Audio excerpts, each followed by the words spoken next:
Hello everyone, hope you all are doing good. So before starting today's video, let me tell you that you will get all the solutions in the Telegram group. The link is given in the description and you will also find the Telegram link in the comment section. So do join it to get the solutions in C++ as well as in Java. So now let's start today's video. So today's GFG POTD is about Xoring and Clearing. So let's read the problem statement once. You are given an array of this and of size n. You need to do the following. You need to calculate the bitwise XOR of each element in the array with its corresponding index and then print the array, then set all the elements of the array to 0 and then print the array again. Okay, so now let's start solving this particular problem. So what are we asked to do first is to find the XOR value of each element with its corresponding index. But before that, we need to know how to find out this XOR value. So if we XOR a number with 0, then the result will be the number itself. And if we XOR a number with itself, then the result will always be 0. So you need to remember this point. So what is the XOR value of this particular thing? It is 0. Why? Because we are XORing a number with itself. So the result will be 0. Now let's find out how are we getting this 0. So what is the binary representation of 2? 1, 0. So now I've explained how to convert this decimal to binary and then binary to decimal in yesterday's video. So do watch it if you don't know how to convert. So now let's proceed. Again, the binary form of 2 is 1, 0. So what are we getting? If the bits are same, then the XOR value will be 0. See, the XOR is 0. Again, the bits are same, the XOR is 0. The bits are same, so the XOR will be 0. So we are ultimately getting decimal value 0.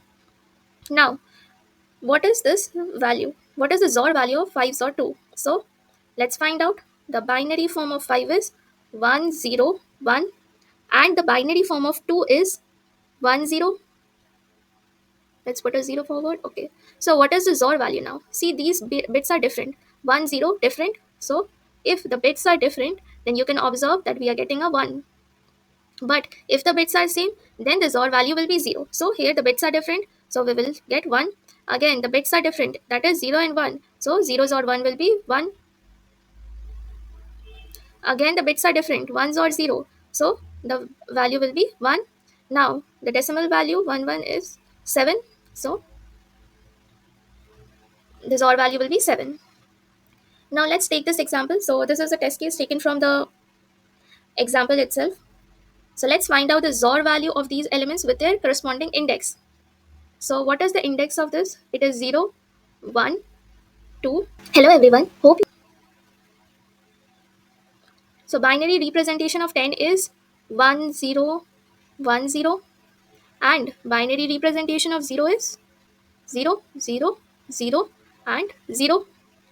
Now the bits are same. What will be the answer? It is 0. The bits are different. The XOR value will be 1. The bits are same. The XOR value will be 0. The bits are different. So the XOR value will be 1. Now it is coming to be the 10 itself. Again, now 20 XOR 1, right? So what is the binary representation of 20? It is 1, 0, 1, 0, 0. And what is the binary representation of 1? It is 0, 0, 0, 0, 1. Now the bits are different. The XOR value will be 1. The bits are same. The XOR value will be 0. The bits are different. 1 XOR 0. It will be 1. The bits are same. 0 XOR 0. 0. The bits are different. 1 XOR 0. 1. So you will get 21. Now similarly, let's calculate this. 30 XOR 2. So 30. The binary representation of 30 is 1, 1, 1, 1, 0. And 2 is 0, 0, 0, 1, 0.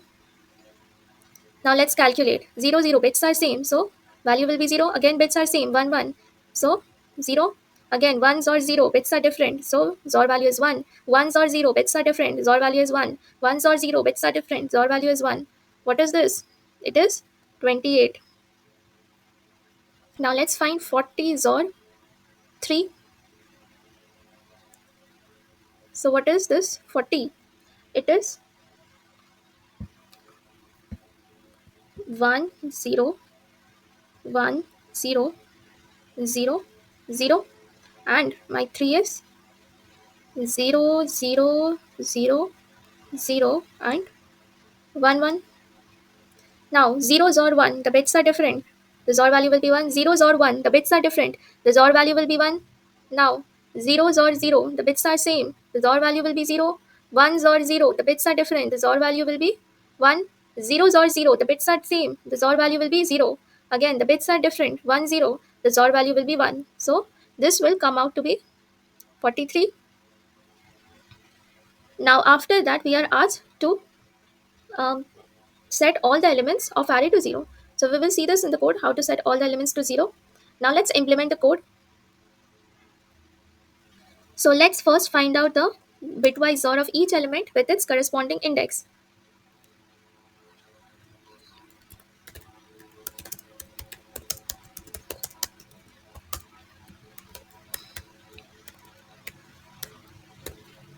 So in this way, you will find the bitwise XOR of each element in the array with its corresponding index.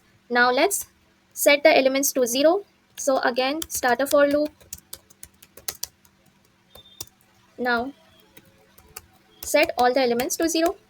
After that, okay, so let me see whether they have called this. Okay, so we just need to print the array. So for int I equals to 0, I equals to 0.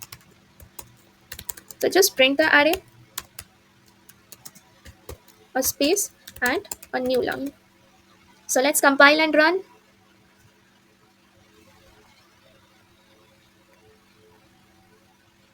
So compilation completed. Completed. So let's submit. Okay, so the problem has been solved successfully.